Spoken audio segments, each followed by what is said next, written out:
Dr. Landsberg, appreciate you taking the time to join us here this afternoon. Can you give us an idea, an estimate on how many people are waiting for a kidney transplant in Canada? Well, across the country, a lot.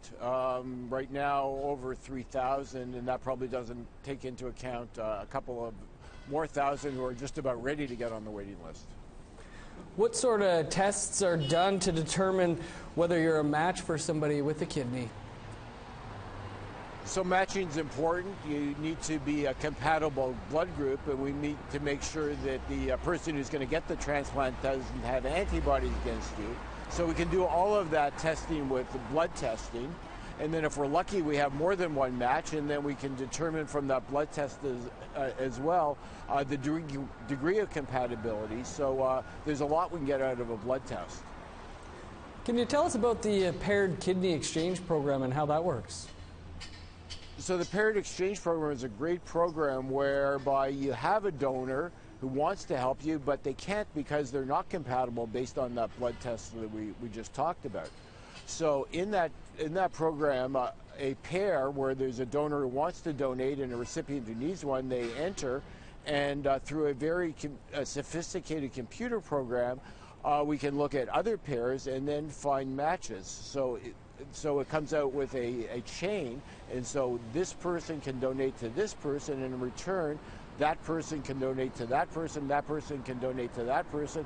You may have 3 or 4 pairs, and at the end of the day, everybody gets a transplant. So everybody who wants to donate donates, and everybody who needs a transplant gets one, but they don't donate to the person who they want to help initially, but they can help that person by donating to somebody else.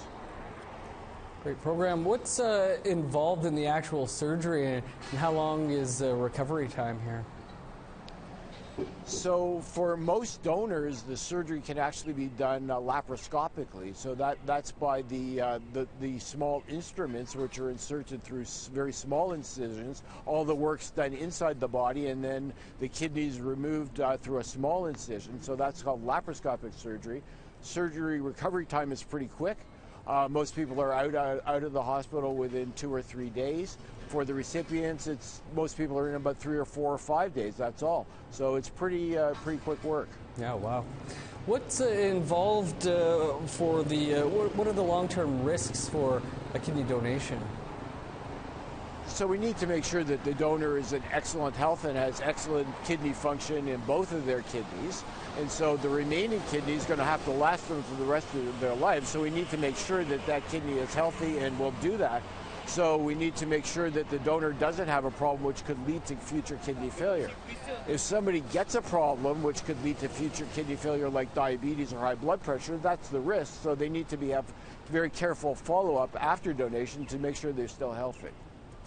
Dr. Landsberg, we're going to have to leave it there, but appreciate you taking the time to join us here this afternoon.